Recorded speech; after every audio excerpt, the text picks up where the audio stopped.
All right, Obama's relationship with the Reverend Jeremiah Wright at one point threatened to derail his presidential campaign, but documents unearthed by the Daily Caller reveal the extent to which the mainstream media went to hide the pair's relationship. Now, emails exchanged on a liberal listserv show that Spencer Ackerman of the Washington Independent urged his colleagues to pick an Obama critic and, quote, call them racist in order to deflect attention from the Wright story.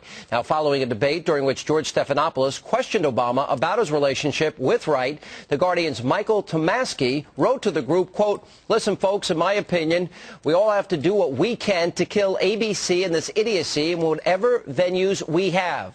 Now, days later, the nation's Chris Hayes asked colleagues who work for outlets, quote, in the ostensible mainstream media to ignore candidate Obama's relationship with the Reverend Wright. Now, despite the efforts of these liberal journalists, some of us did report on the story. Remember this? Take a look. Barack Obama goes to your church. You haven't answered my question. And it seems to be, when you say the black community, black family, black work ethic, black community. It seems to an arrogant, ignorant person. I'm asking you, have you answered me? How many books of Dwight Hopkins I'm going to say this, whether you like it or not, I'm going to get my words in. And I'm going to tell you right now, I'm going to tell you, I think as a Christian, sir, I think as a Christian, you should not separate by race in this day and age. And that's why a lot of people are going to look at that and say, we're all supposed to be united under Christ, aren't we? And joining me now with reaction to all of this is the editor of the Daily Caller, which broke this story. Fox News contributor Tucker Carlson is back with us. Tucker, welcome back. Sean, we should have known, looking at that tape. That was a full year, by the way, before the Reverend Wright story broke. Yeah, March of 07. Came to everyone's attention. That's right. And then we started investigating black liberation theology, and then we started asking a lot of questions. It was a full year later before the media caught up with the story, which leads us to what you have discovered. Why don't you explain in some detail what you found out here? Well, Journalist it went defunct a couple of weeks ago, was an online gathering place for liberal journalists and academics to talk essentially and mostly about politics. And we discovered that at this pivotal moment in the presidential campaign, this really was the moment that Barack Obama could have lost to Hillary Clinton during the primaries. A group of liberal journalists decided to subvert the news, to lie, in order to help him overcome this scandal, his affiliation with Jeremiah Wright, which, as you know, was intimate. They were not just friends. This was a mentor relationship that the president had with Jeremiah Wright. And these journalists decided this was such a devastating story, potentially, that they needed to draw attention away from it. In the words of Spencer Ackerman, up to and including calling conservatives racist, simply to draw attention away from the story. Here's what was a shock to me. Look, these are liberal journalists. It turns out they're liberal. I mean, no surprise there. And by the way, there's nothing wrong with that. I've made a decent living giving my opinion on television. There's nothing dishonorable about that.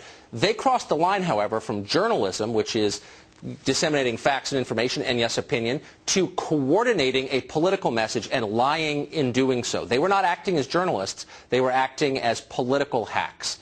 As consultants, essentially, on behalf of Barack Obama. Unpaid, but working for Barack Obama. And that's dishonest by its nature and wrong. Now, I understand there's going to be more to the story that the Daily Caller is investigating here, and that's right, specifically against the Fox News channel. And you found out?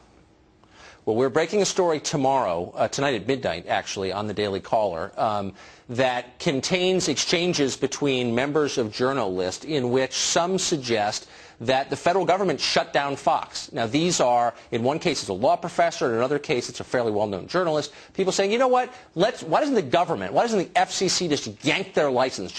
Fox is so annoying, we don't think they have a right to be heard, and we think that the power of government ought to be used to squelch their voice. Now, look, you don't have to be a Fox viewer like Fox to recognize that's authoritarian. That's sick, actually. It's totally un-American, and they were espousing it in public on the site. I could tell you because I was in the middle of this almost from the very beginning, and I thought this of grave importance because I thought it was a window into who the person Barack Obama was, a 20-year association.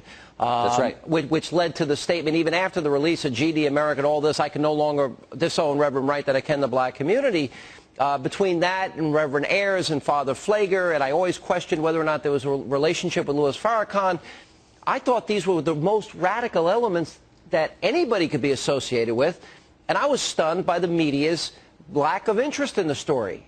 And there was well, they were interested. They were interested. They were profoundly interested because the supporters of Obama within the press, and that was, I think, most journalists, understood this was his Achilles heel. If any issue was going to crush his candidacy, it was Reverend Jeremiah Wright. The guy's a smooth talker.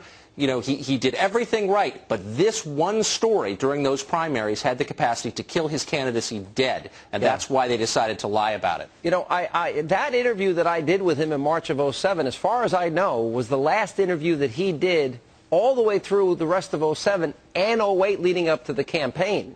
So obviously, which itself it's a travesty. Why weren't reporters camped outside of his house every single day? I mean, you know, flip it around. Had this been a white Republican consorting with the Grand Dragon, I mean, there would have been a 60-minute stakeout outside. This guy wouldn't have been able to go to the men's room without a camera crew. All right?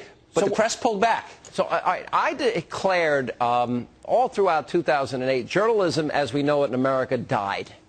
Yes. And I think if we have the Obama media now plotting to kill the Jeremiah Wright story and attack those of us that had the courage to investigate what I think is a very important story and label them racist or shut them down, as you're now going to break this on the Daily Caller tonight, what does that say about freedom in America more than anything else? Well, these are not people who are interested in the free exchange of ideas, which, of course, forms the basis of journalism. The basis of journalism is the idea that the more information, accurate, honest information, the better. People can form their own opinions. These are not people who believe that. They are not, by temperament, journalists. They're authoritarians. Anybody who would suggest shutting down a television network, using government power to close it, to shutter it, because they disagree with its point of view, that person can't call himself a journalist, and yet they do, and they get away with it, and that's wrong. All right, so to the extent, and it was very interesting, when George Stephanopoulos was on my radio show prior to one of the debates when he actually brought up the question of Bill Ayers. Oh, George, he's just a guy in the neighborhood. He got away with that. Bill Ayers, he sat on boards with. He gave speeches with. He started his campaign in Bill Ayers and Bernadine Doran's home. Yes. The guy was part of a group, the Weather Underground, that bombed the Pentagon, the Capitol, and New York City Police headquarters.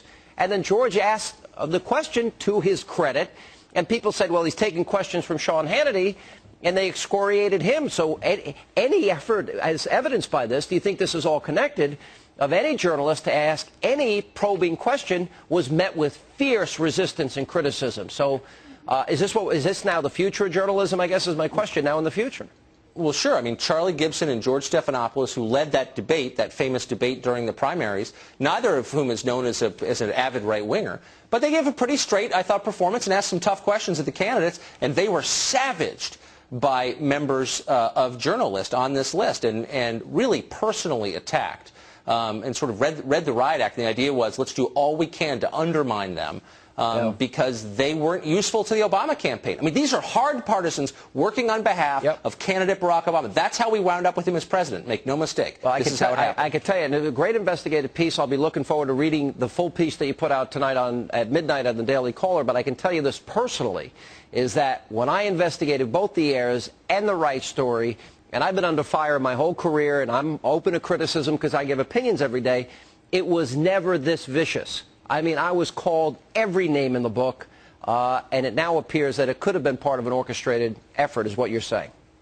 Yeah, and I suspect, Sean, in the coming days, we may be getting to the Sean Hannity part of journalists. So it may have been more vicious than you realize, but we'll let you know. Is that a definite, or can I expect, is that a promise or a threat? I don't know which way to take. All right, Tucker. I suspect you're on their radar screens. Thanks. All right. Tucker Carlson, great investigative work. Thank you for being with us. And there is plenty more.